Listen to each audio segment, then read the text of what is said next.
Hello, everyone, and welcome to a new episode of I am your host, Ninja Guy X, and today is a very special day. We're interviewing someone from a game which I've been playing a lot lately, and I'm very excited. You can see by the look of my smile. Really looking forward to it. But before we go to the show, let me talk to you about iTie. What is iTie? Well, it is an abbreviation of Indie Time Interview Edition.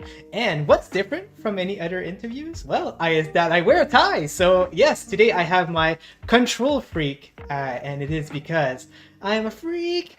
And so hopefully you guys enjoyed the interview. I've got a nice set of questions for our good guest today. And let's get this started. So without further ado, we have Charles Bardin, our guest today. How are you doing, my friend? And I'm super happy to be there. Just want to warn people that I'm French, so my English words and accent won't be always incredible, but I'll do my best, of course. Lies. I've been having some nice conversation with you before the stream. And I think it's gonna go well, hopefully. Oh man, that's good to know, Charles. So let's get things started. So why don't you introduce yourself for the people who don't know you in general? Yeah. So I'm called Charles Bardin. I'm French, and I'm the game designer and co-composer of Headbangers and of Glitchy Studio, our studio in general. So, yep, I'm. I think I'm working in the video game industry since something like around 15 years, something like that. Wow, you've been longer than me. Yeah. I started, I'm almost 40 years old, so that's normal. I started working as as a YouTuber. Really? I was working with Valentin, one of my coworkers at Glitchy Studio. We created a show that was called Afterbeat, beat like 8-bit. And it was a French show on a website called jeuxvideo.com and another one called Game Cult, and on YouTube. And we were analyzing video game music. Interesting. But I think it was in something like 2012 or something like that. I can't remember that. We made that for 2 or 3 years. There are lots of episodes, but all in French, sorry. Yeah. And we analyzed a lot of music games, a lot of video games, sorry, but by talking about their music and sounds. And yeah, at the same time, I began working on indie games, mostly French indie games like Stellar Overload, or games I can't remember the name. I'm so sorry. Oh my gosh. It's been 15 years, we'll forgive you, yeah. Yeah, and then we created Glitchy Studio, created a game called The Musical Story. I still worked on other games like Overloop that released last year or Out There. And yeah, I mean, that's almost it. That's awesome. So jeuxvideo.com, remind me, that's like a video game article kind of website, right? I remember like Yeah. going on that a long time ago, like back when I was a kid, like early 2000s. So that's pretty crazy. It brings back memories, right? It's been so long since I've heard about it. So I'll need to revisit that and check it out. So glitchies, you formed that. How did you make that decision? When did you decide it? You know what? I'm gonna be my own boss and create that studio and with your partner. So the very beginnings of Glitches were Alexandre and I. So Alexandre Ray is the art director of Glitchy Studio.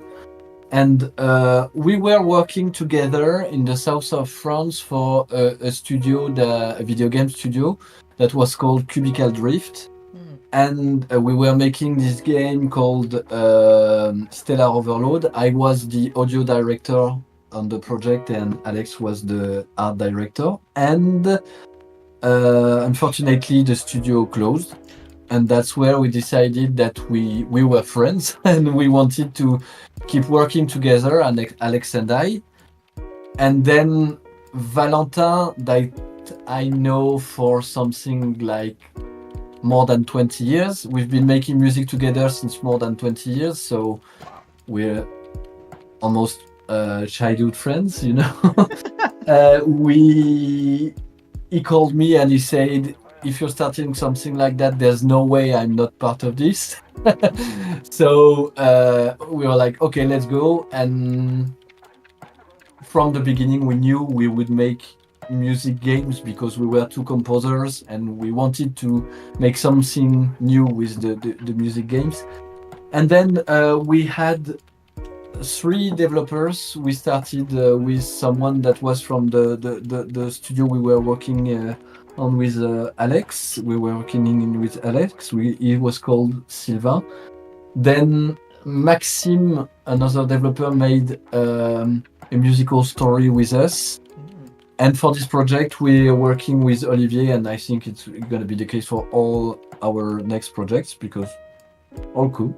That's very cool. So we are a very small studio. We are only 4, and that's the beginning. So just to be clear with the audience, so you guys were only 4 creating headbangers, right? That's the case. That's insane. That's so crazy.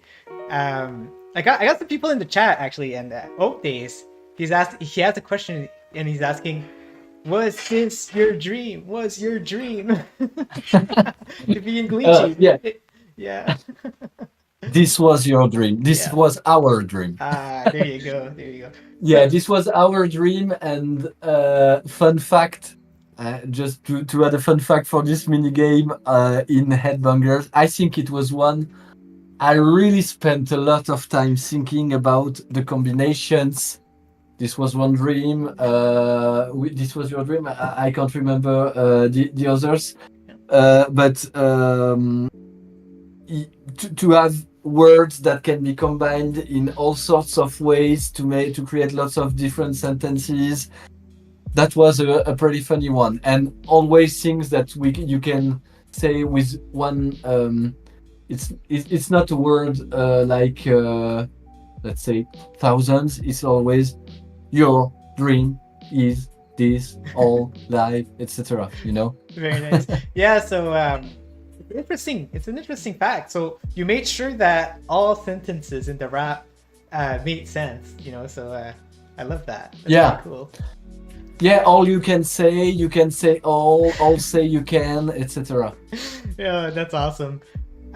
So with the team, with both actually A Musical Story and Headbangers, you and Valentin Duclos are both credited as the music composers of both games. So I'm kind of interested.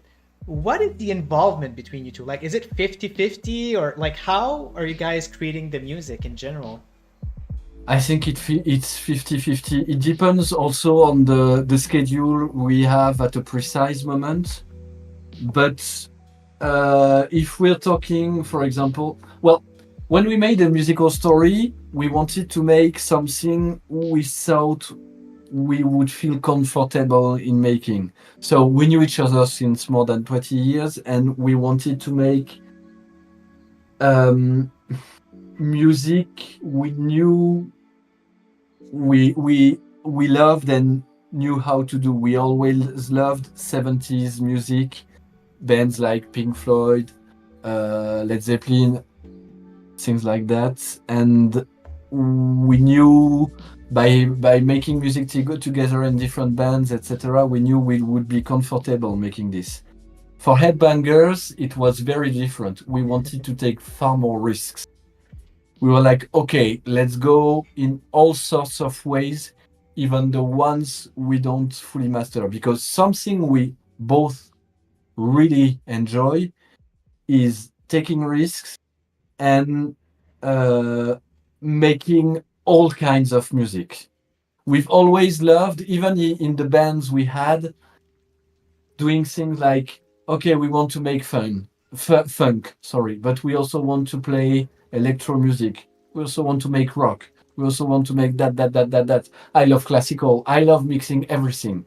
So that's what we wanted here. Make a game in which let's try to make a game in which we can make all the kinds of music we can.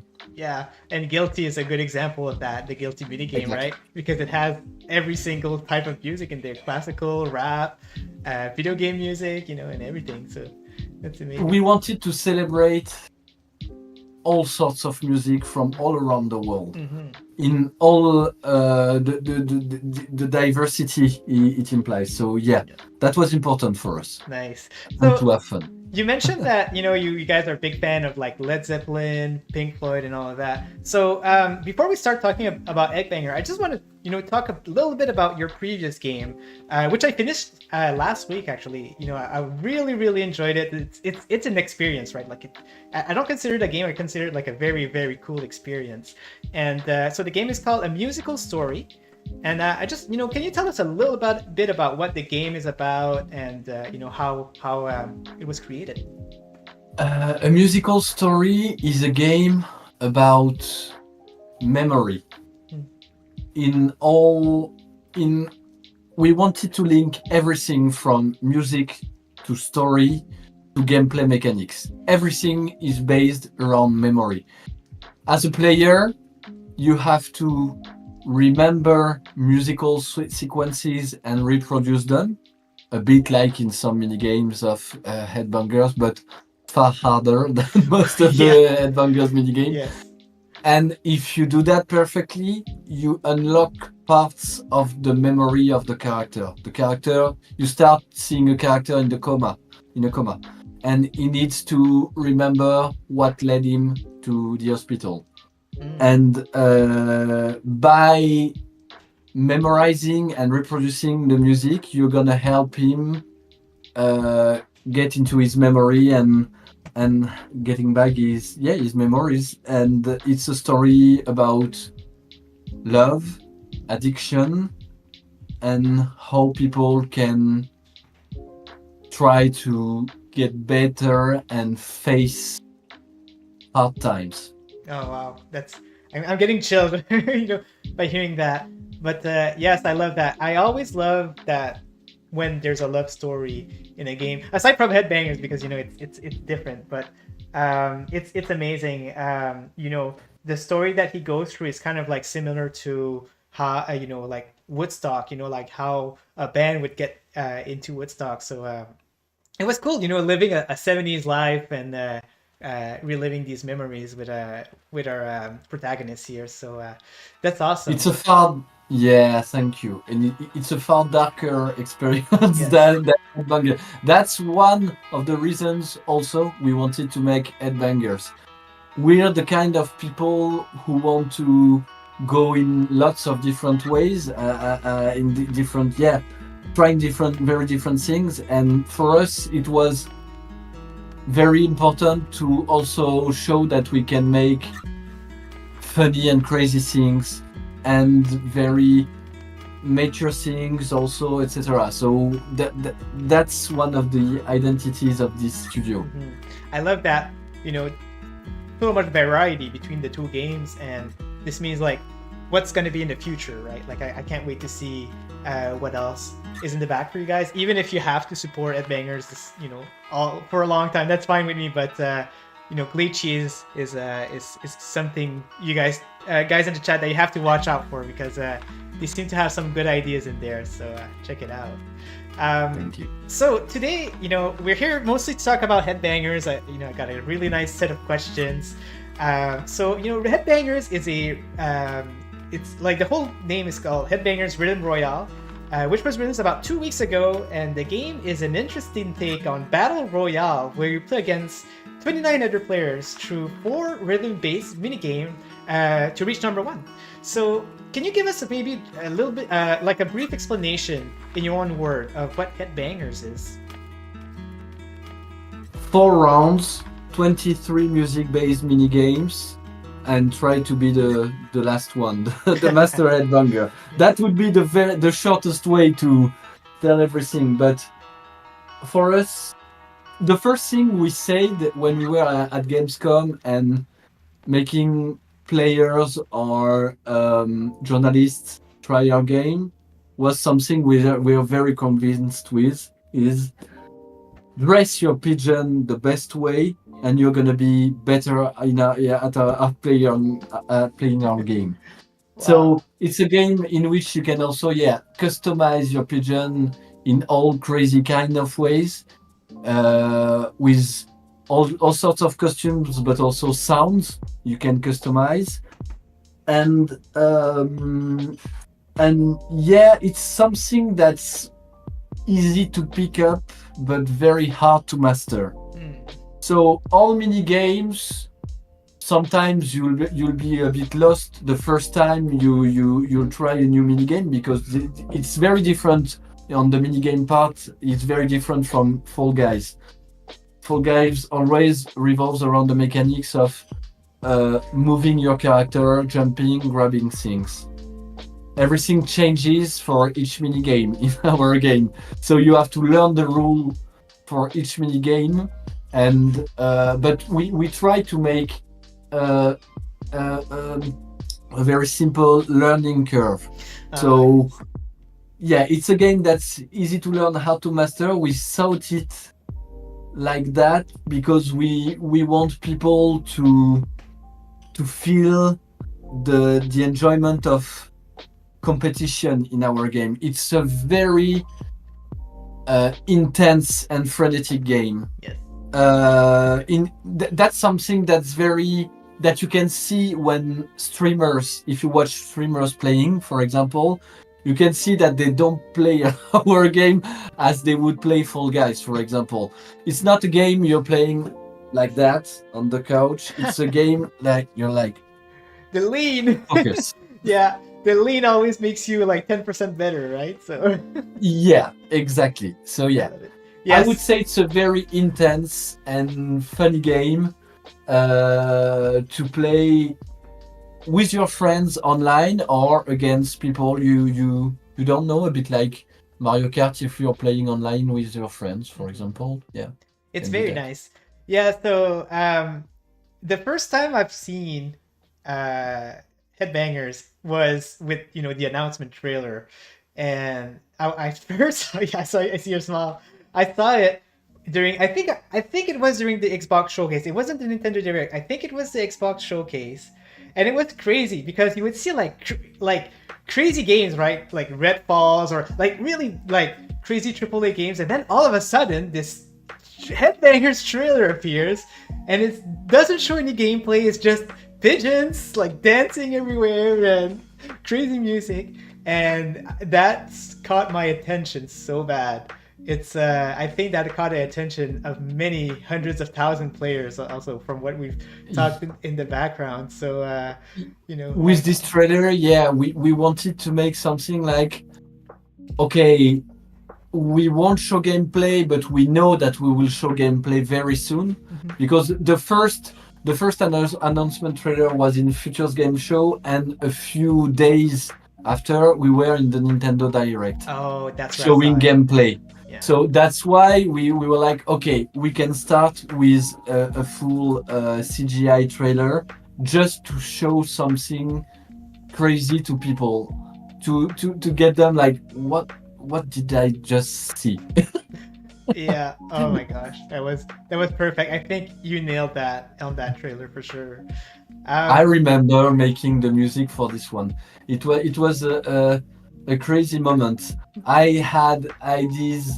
I wanted to make a music like old kung fu movies or 80s music or things like that. Something like pumping, like boom tap tap tap. yeah. And that was really fun to make. Yeah, that's awesome. I listened to it many times. Every time I start my stream, in the waiting lobby, I put that song in. It just pumps up everyone, and I love it. Granted, in the chat says I was very surprised by the learning curve of this game. The music, the games, and multitasking bonuses. So, granted, yeah, he enjoyed the I guess the progression of how you learn games. So, you did a really good job with that. No, and I think I understand when we're watching a lot of streamers, seeing how they play, etc. Some of them are understanding everything right from the beginning, the gifts, everything. And for us, it was more like, okay, try to understand the gameplay, then the bonuses, then get better and better and better. Yeah, definitely. So, in Headbangers currently, how many games are available? And can you explain some of the mini games that people can play during the matches? Yeah, so we have 23 mini games, and uh, I would divide it in three big categories, even if there are more than that. I would say there are the rhythm memory based mini games.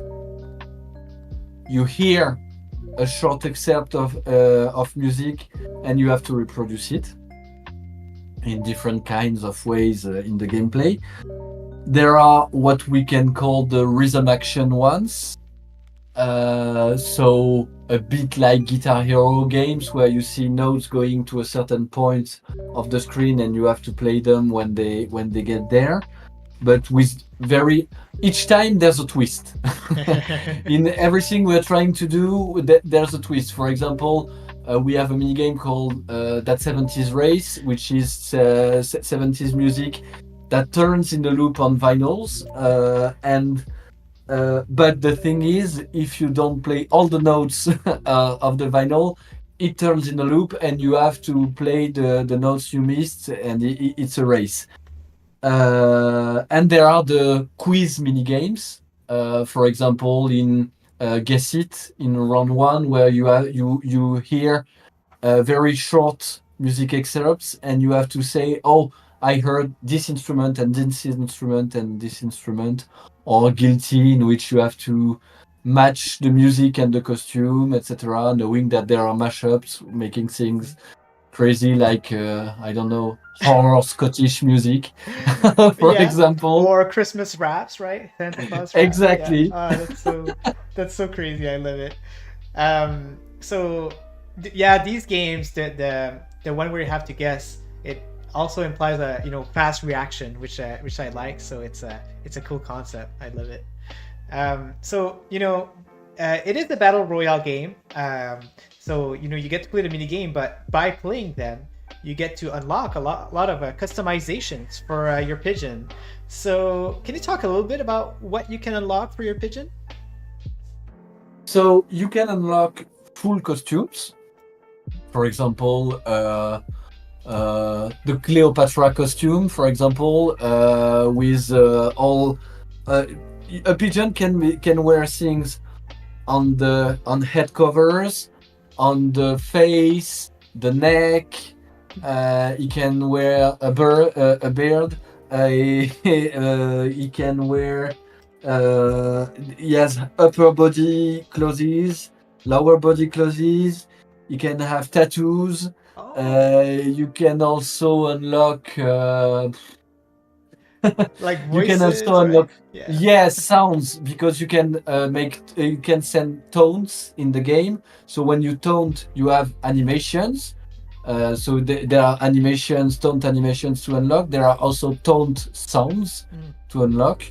Like there are dozens of sounds to unlock for for your pigeon, and there are also neck sounds, because in our game when you move the stick, you don't move your pigeon, you only move the neck of it. So if you move your stick to the left, it goes like dong.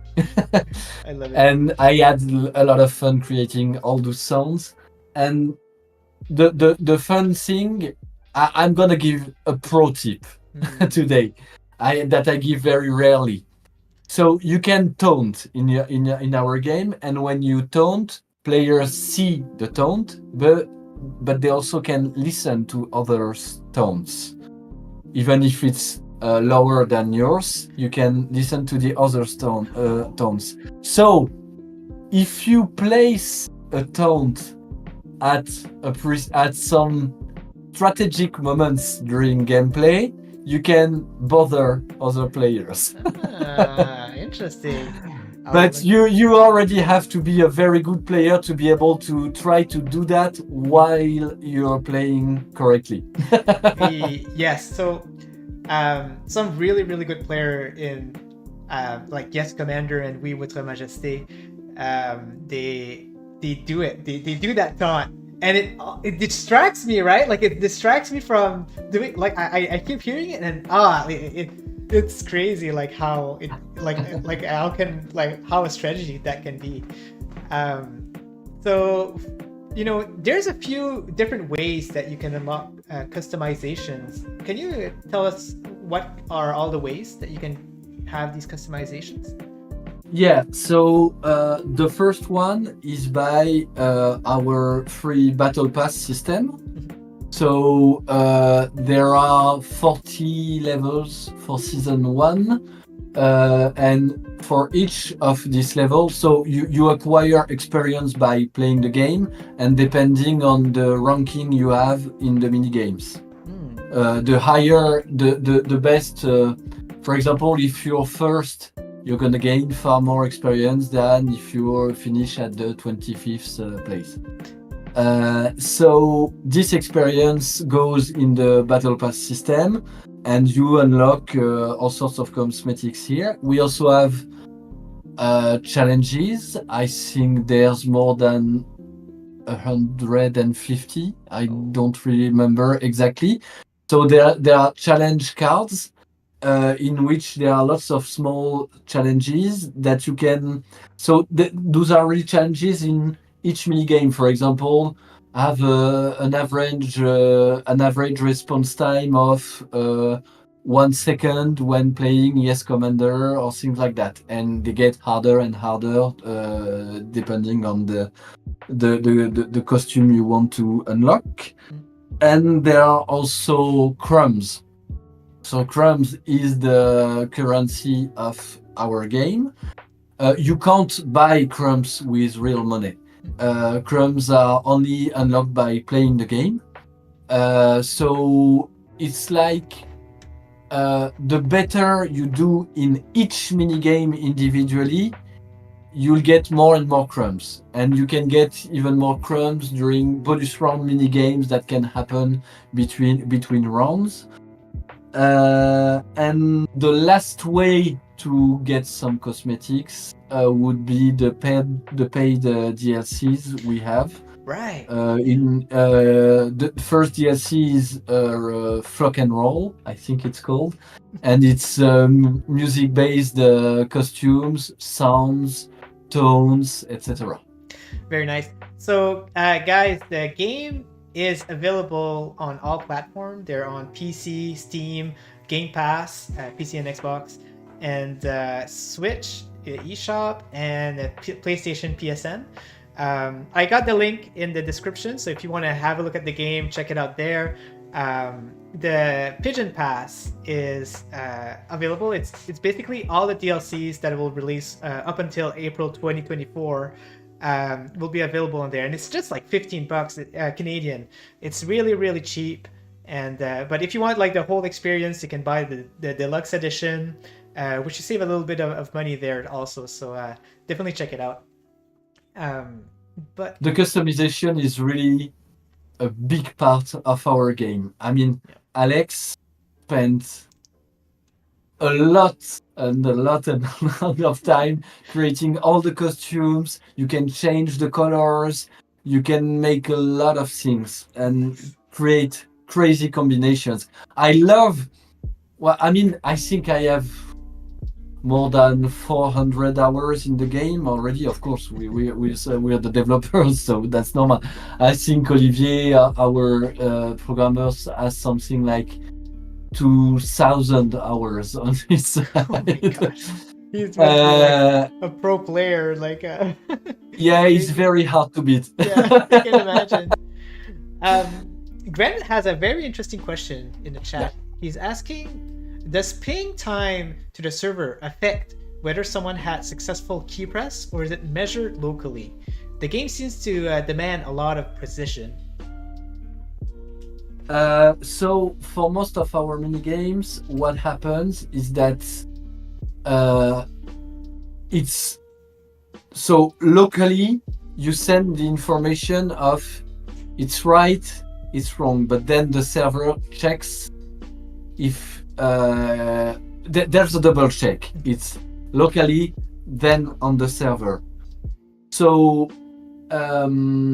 it means the ping can count, but the first validation goes on the client side. But it was one of the big challenges for our game. Synchronizes every 30 players to a music game. That's not something that was done before.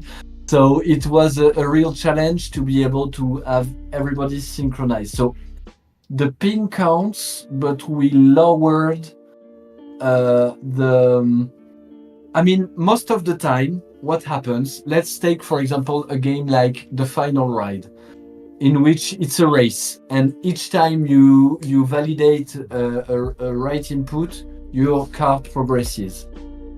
What we do for most of the minigame is that we trust the local side of things, and then if the server says no, that's not right, we correct that. See, it means that we will say, okay, no, go back.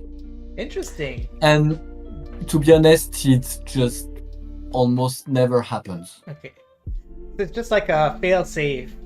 If you know that the local doesn't make sense for some reason, Yeah. then it'll take into consideration the ping. I love that. Makes it I never felt like it was unfair. To be honest, every time I've played, what's it called, the Faster Than Sound, it always made sense. Either I win or lose. It felt like the latency or whatever. It made a lot of sense. But we always have to have the server validate, because, for example, if anyone finds way to cheat, we have to find it. Yeah, it's easy to find, especially when you're crossplay, right, with PC and all of that. So there's a lot of interesting ways to cheat out there. But of course, here we're talking about technical things, Yeah. and for players, it's completely transparent. They don't see anything like that. It just things happen when they play, and that's all. Yeah, exactly. Sorry, I'm going to change the subject completely because this was just like a question from the chat. But my next question was, so the Game Pass right now, or the Battle Pass, is 40 levels. From 1 to 40, the last level you unlock a very interesting controller on your head and a TV on your body. So that's fun. So for the people who completed the Battle Pass, when should they expect the next one? December. Okay. So it's coming pretty soon. Season 2 will be there in December. I don't know if the date was announced. Someone figured it out. I don't know how, but I remember about Steam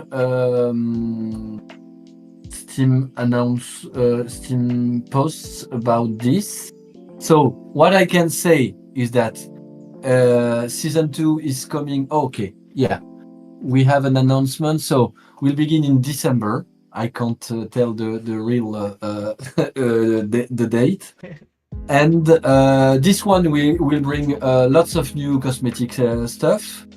Nice. And we also announced that we are working on a brand new game mode for Headbangers. So it's gonna be something different than it's not just new mini games. Okay. It's a completely new mode. Okay.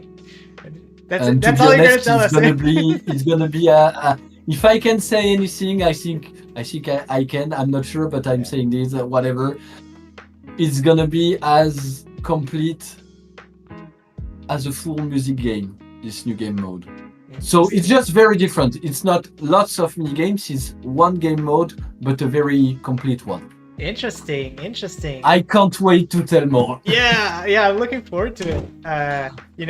A game like that, you need fresh ideas, like that keeps going. So I know a lot of people are very excited to hear what's going to be in season 2 and what's going to happen in 2024. It's going to be and we didn't want to just add, because it took us 3 years to create all those 23 mini games. It's not just, I don't want to say bad things about Fall Guys. I love it. It's just that when they want to create new maps, they already have the gameplay, so they just create new maps. On our side, creating a new mini game is creating a new ID and creating dozens of music to go with it.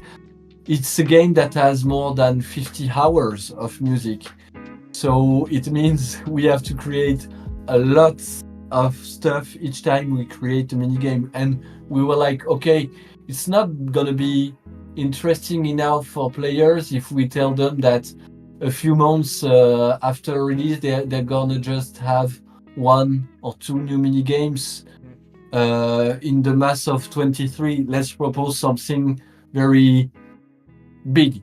That's a good idea, because what if in 3 months you announce a new mini game and it's another memory game, right? Like similar to the other games. That would be a little redundant. So it's definitely a good idea. Also, hats off to actually mastering the soundtrack into a full official soundtrack album, 2 albums in total, mixed up for the soundtrack. It blew my mind. It must have taken. It takes long to do something like that, because I noticed that you mixed up Battle Box into a song, the dolphin picture into a song, and it just blew my mind that you released it. When I started working on the 2 albums, I was like, okay, I think it's gonna be super easy. I'm gonna spend 1 or 2 days just getting things done, and it took me 2 weeks working all the day just on that. And I was like, but it's gonna be infinite. There are so many, because that's the moment I realized that we had more than 50 hours of music, and we had to make so even for Guilty, there's not half of all the possibilities there are, but we have to make choices. We can't give dozens of hours of music and make something. We have to give something that's cool to listen to. For example, Garden Party in the game, it has more than 700 music excerpts you can listen to. We can't put that. It would be far too long. Wow. So we decided to just put a few of them in the mixes we made for the albums. That was very hard to choose, to be honest. I can imagine. Oh my gosh. So, but that's one thing that I forgot to put in my description. But guys, check it out. The 2 soundtracks. Just put Headbangers Rhythm Royale and you'll find them. They're on Spotify. They're on Bandcamp. if you want to purchase it, support the developers. They're on, I think they're on iTunes Music, if I'm not mistaken. Yes. Okay. Yeah. Anywhere else that people can listen to the soundtracks? Amazon Music, Deezer. Yes. I mean, it's on almost everything. Everywhere. YouTube, I think. Yeah. Nice. So yeah, there's one soundtrack that it's all the basically just a mashup of all the music in the game, and then the other soundtrack is all the musics from Run Pigeon Run 1 and 2. So it's very interesting. A good example here is that for piano mezzo forte, we have something like, I don't remember if it's 20 or 30 possible tracks. I think it's 20. I'm not sure. And I was like, okay, I'm not gonna put the 20 tracks with pigeons going like it's gonna be horrible to hear for people. So that's why I just made something. It's just piano mezzo forte in the soundtrack is just 20 seconds of music, because I was like, it's gonna be horrible to have minutes of music of pigeons shouting in the microphone. That's something that works in game, not that much that you want to hear at home. Yeah, while doing the dishes or something. I think that was a good idea. Absolutely. So the game has gotten 2 hotfix patches so far. You know, like there were some issues at first when the game started. There were some people who were having difficulty connecting, and also I know that you improved the speed of the piano minigame. I can't remember the name of the piano minigame, but first piano shooter. Yeah, first piano shooter. There you go. And so yeah, there's been some things to take care of some of the urgent issues that people were having. Yeah. So what are the issues that were addressed, and is there more issue? Well, actually we already talked about the one that were addressed, but is there being more issues that are being worked on at the moment? I mean, when you release an online game, even after making a beta like we did, after lots of testing with QA, things like that, when it goes into the wild, there are lots of things that are gonna happen that you won't have even imagined. And so we're constantly improving things. To be honest, most of the issues we see are not on the gameplay side of things, but more on the online side of things. So people unable to connect to the game for any reason. For example, one of the biggest issues we had on Switch was that the clock wasn't the same on the internal Switch clock and the game clock. And if those are not synchronized, you can't launch the game. So we had people reaching support, and we told them that, okay, just check the option on your Nintendo Switch to say that this is synchronized, and everything will be fine. And it fixed it for all those people. But there are remaining issues for some Xbox players, I think, mostly, that can't access the game. I can't tell them more than reach support, and that Team 17 is fully working on this. The online part of things is not on Glitch's side, it's more on Team 17 side, but they're hard working on it, and be sure that anything we see that can be improved will be improved or fixed. For example, we still see a few frame rate issues on Switch. They're investigated and they will be fixed. Everything we're working on, all things to make lots of hotfixes, improvements, etc. Very nice. So, guys, if someone is watching this and they want to submit the issue that they're having or any issues, you can open a support ticket to Team 17. It's in the description on my channel, so just check it out, and just send everything that you see, any feedback or anything. This is the best place. But another good place to to give some feedback and to join the community. Headbangers actually has a official Discord, and Charles is actually part of it, and he pops in once in a while and talks to people. It's very nice. So that's also in my description in the chat. Not to advertise it too much, but feel free to join in. Lots of nice people there. We're building a very, very nice community. People are super nice there. Any questions, they're all like everybody answers, and there's also like a place where you can ask for people to join you. Even though it's a competitive game, a lot of people likes to play together, and like we're not like mad at each other if we win. It's a very nice community. So Charles, hats off to that. Hats off to building an incredible community, and not people like clashing or anything like that. So thanks for that. I mean, all credits go to Tom Birdsey at Team 17. He's an awesome guy. I love him. And he's making a fantastic job for everything like Discord, community, socials, etc. He's a great guy. Nice. Yeah, I see him pop in very often too. So that's awesome. So yeah, Team 17, they're not they're professionals. They have Golf with Your Friend, which is an online game also, and they know how to work with online games. So I'm sure that we'll see some fixes on these online issue. Speaking of which, there's also a head of Headbangers available in Golf with Your Friends. So if you want to check that out, that's pretty funny. So check that out. Since we're on the subject of Team 17, how was it to work with them? How did the connection went on? How did you acquire them as a publishing, and how is it to work with them? So I remember when we started working together, things went pretty fast. I had the idea of this game in September 2020. Wow. While we were working on a musical story, and we were like, we like this idea.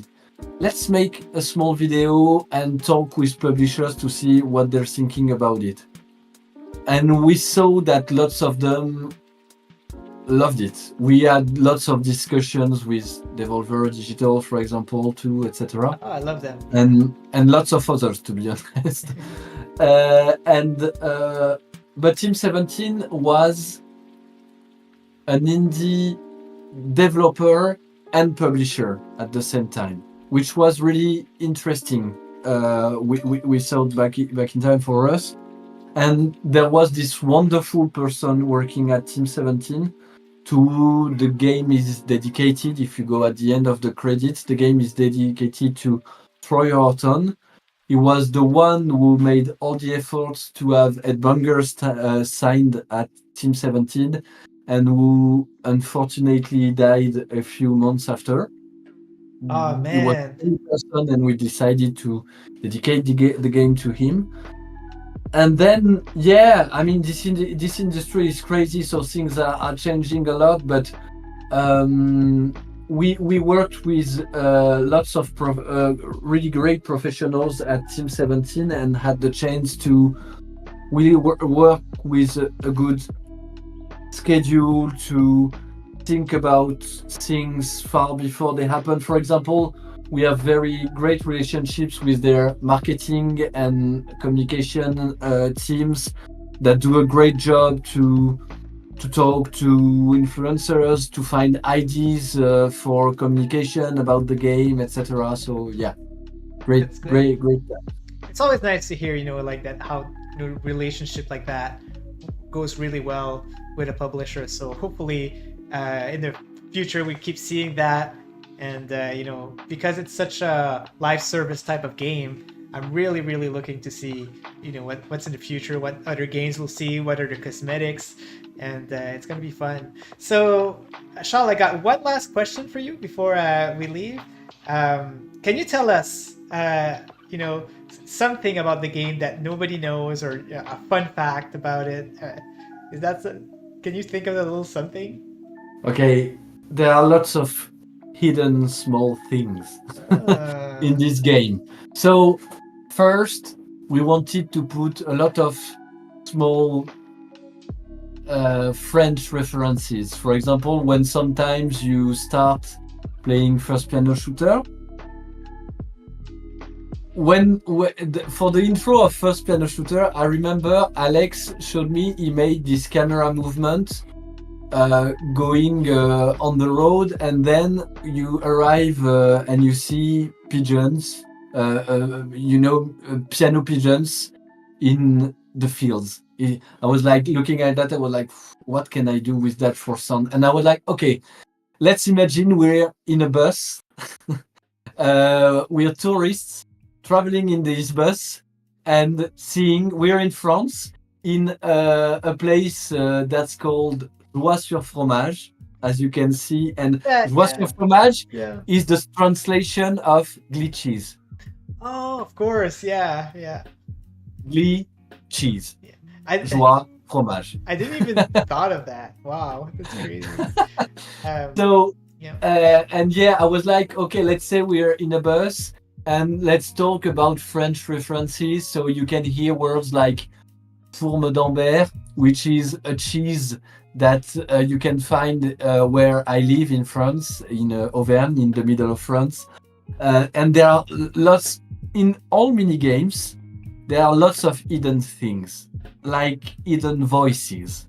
To make the ambiances of the places, there are lots of chatters and things like that, and voices that can appear anywhere in your ears. They are very at a very low volume, but sometimes you can hear really crazy, stupid things if you like references to, let's say, Pigeon references to war movies in Yes Commander, for example, that say really stupid things. So next time you play, between moments where the music is really at a high volume, you try to notice the kind of things Pigeon can say when they chatter. I love that, and I love that because you're a French studio. That's what I noticed. I noticed a lot of little places where there's a little bit of French, right? Like in the menu of the game, in the piano game. I think it's like an airline, right? Like Mesdames et Messieurs, nous arrivons, or something like exactly. that. And then Oui, Votre Majesté with the commands. That's crazy. So Charles, do you have a little bit more of time? There's some questions actually in the chat. And then we'll be good to go if you have some time. Yeah. Awesome. So I can have 5 to 10 minutes more, and okay. Yeah, so that's okay. Perfect. So Ogdes is asking, are there plans for community events or tournaments? So with Tom, we want to plan something we think can be funny at first. Would be a Face the Devs event. So, I mean, the 4 of us are really good players in Headbangers, and we'd like to make a session, like a 1 hour or 2 hour session with players on Discord or something like that, or on a stream, and to have a session with, play against the devs session. And so for now, there's nothing planned in terms of tournaments, but I wish things will be happening. To be honest, we built this game for esport. Nice. With esport in mind, accessible, but with esport in mind. So we want to see Headbangers competitions and tournaments. We want this to happen. I don't know if it will happen, but we want this to happen. What's cool is that there are French streamers that are competitive players and that really want to bring this game into competition. So I hope they will help on this. Yeah. I hope so. That'd be so amazing. I know that the game is really, really popular in Asia also, and I have a feeling there's a few that I know that might be able to beat you guys. We'll see what happens. You'll probably be part of it. And I have no doubt. Yeah. I start struggling getting into first place. So yeah. Let's hope that you guys don't get half the party. That's all That's all I'm hoping. But with that said, Charles, thank you so much for coming in and taking the time to do the interview. I know you're busy. The game just came out. There's a lot of stuff to work on to make it polished as good as possible. So thanks for that. Looking forward for your next project. And is there anything you'd like to say before we end the stream? No, I mean, thank you very much. Please consider that we're still working really hard on this game.